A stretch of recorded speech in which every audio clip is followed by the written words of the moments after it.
I'm really worried my best friend pooped in my new mug. I've known my best friend Amy for 7 years, which at this point feels like most of my life.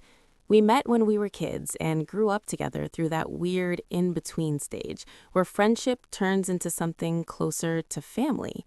We've taken trips together before, shared hotel rooms, long car rides, late night talks, all of it. So when we planned a vacation to Arizona together, I didn't think twice. I was honestly just excited to spend time with her again and get away from everything for a bit. The trip itself was amazing. We drove through different parts of Arizona, stopped at random places just because they looked interesting, and talked for hours the way you only can when you're trapped in a car with someone you love. One of our stops was a hotel in Flagstaff that completely stole my heart. It was this super cute Americana-themed place, the kind that feels warm and nostalgic, even if you've never been there before. Everything about it felt cozy. The decor, the little gift shop, even the lobby smelled like old books and coffee. I remember telling Amy and her dad over and over how much I loved that hotel. I was probably being annoying about it, honestly. I kept saying how it felt like something out of a movie and how I wished I could take a piece of it home with me. When we were checking out, her dad surprised me by buying me a mug from the hotel's gift shop. It wasn't expensive or fancy, but it meant so much to me in that moment. It felt like a memory you could actually hold. I was genuinely excited about that mug.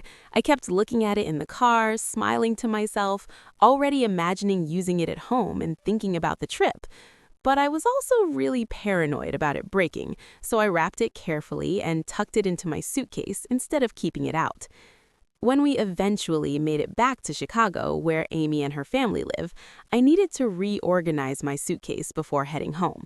I unpacked everything onto her bed and nightstand, including the mug. I remember setting it on her nightstand while I shuffled clothes around, trying to make everything fit neatly again. Once I finished packing, I picked the mug back up and placed it safely into my suitcase again.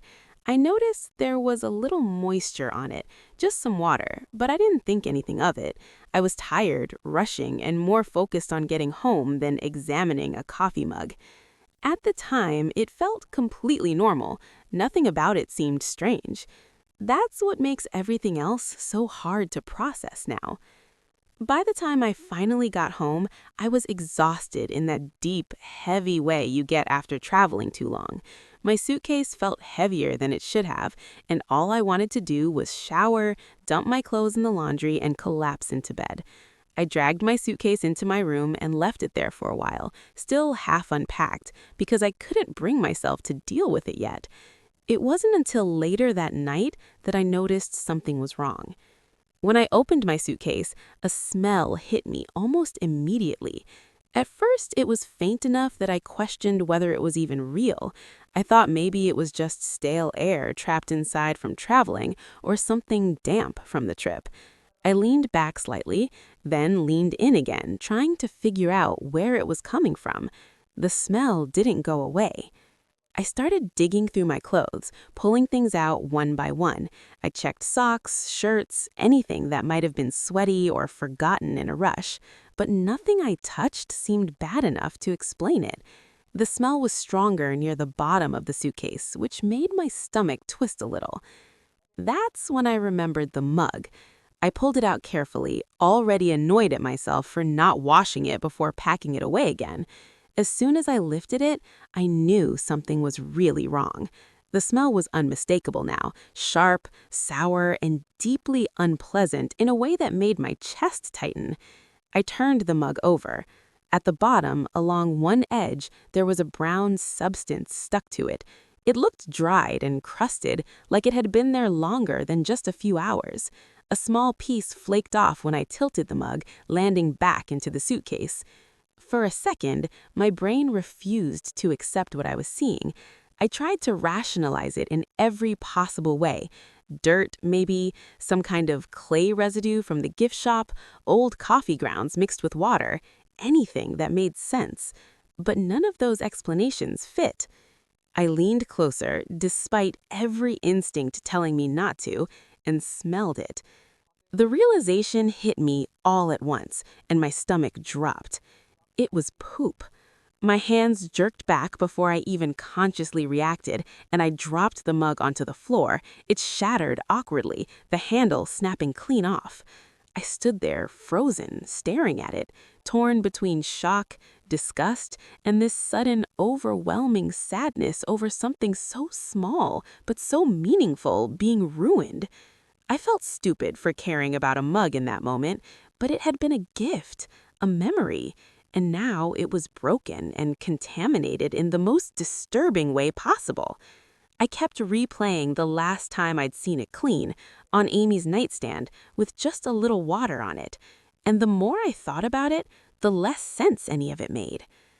After I cleaned up as much as I could and shoved the broken mug into a bag, my hands were still shaking.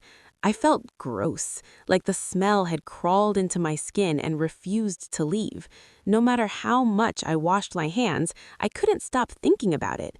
The more I replayed everything in my head, the more it felt wrong. So I did the only thing that made sense at the time. I called Amy. She picked up after a few rings, cheerful at first, like everything was normal. I told her what happened, trying to laugh it off because saying it out loud made it sound insane. I explained the smell, the brown stuff, how the mug broke when I dropped it. I even remember pausing, waiting for her to interrupt me, to say something like, "What? That's impossible," or "You're joking, right?" But she didn't. There was this long, uncomfortable silence on the other end of the line. When she finally spoke, her voice sounded smaller than usual. All she said was, "Oh, that's really weird." That was it. No questions, no shock, no concern about how it could have happened or how upset I was. Just those 4 words, like she wanted the conversation to end as quickly as possible. I tried to keep talking, adding details, hoping she'd react normally if I gave her more context. She didn't. She just made vague noises and changed the subject. I hung up feeling unsettled, but also embarrassed, like maybe I'd overreacted. Maybe it was something random and gross, but ultimately meaningless. Maybe I was projecting something onto her that wasn't fair. I told myself not to jump to conclusions and forced myself to let it go. Except I couldn't. Later that evening, I got a text from her dad. He asked me very gently why Amy had been crying for hours. I stared at my phone, confused. Amy and I tell each other everything. If something was wrong, I would have known. I told him honestly that I had no idea and suggested he ask her to reach out to me. The next day, she called. The moment I heard her voice, I knew something was off.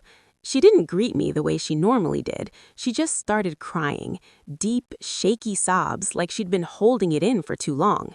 Between breaths, she told me she felt incredibly anxious and guilty about something, but wasn't ready to talk about it yet. Guilty. That word echoed in my head. I didn't push her. I told her it was okay, that she didn't have to explain anything until she was ready. I did what best friends do. I comforted her. We stayed on the phone for hours, watching shows together, pretending everything was normal. But it wasn't. I couldn't stop thinking about the mug, about how it had only been out of my suitcase once, and how her reaction wasn't confusion, but avoidance, and about how guilt doesn't come from nothing. I wanted to believe there was an explanation that didn't involve her, but the longer I sat with it, the harder that became.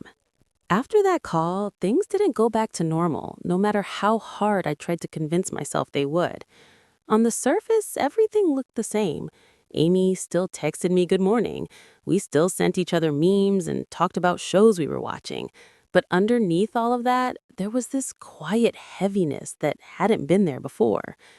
I kept replaying the timeline in my head, over and over, like if I went through it enough times, something would suddenly click and make sense.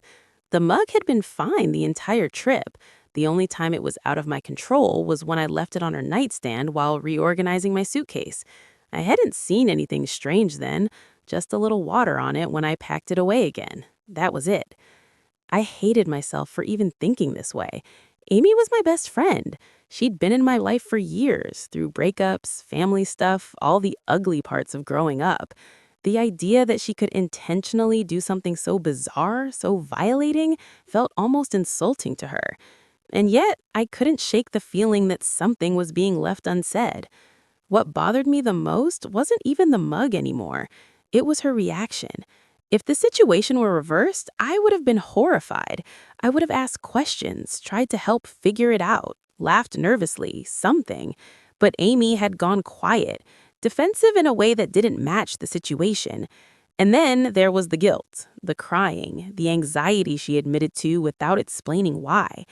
I started wondering if there was some kind of explanation I wasn't seeing. Maybe it wasn't intentional. Maybe there was an accident she was too embarrassed to admit. Maybe someone else had been in her room. Her dad, a pet, anyone. My brain jumped through hoops trying to protect the version of her I knew. At the same time, I felt grossly uncomfortable. Every time I thought about the mug, I felt my stomach turn. It wasn't just an object anymore. It represented this weird breach of trust I couldn't name.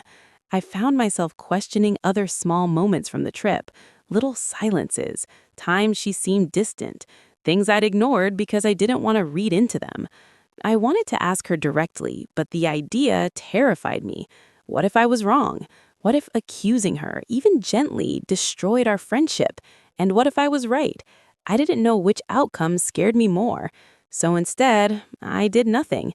I sat with the uncertainty, letting it grow heavier with each day. I smiled through conversations, reassured her when she seemed anxious, and pretended I wasn't spiraling internally. I told myself that if she wanted to tell me something, she would. But deep down, I couldn't ignore the feeling that this wasn't over. Something had happened, something small but disturbing, and whatever the truth was, it was sitting between us now, unspoken, unresolved, and quietly changing everything.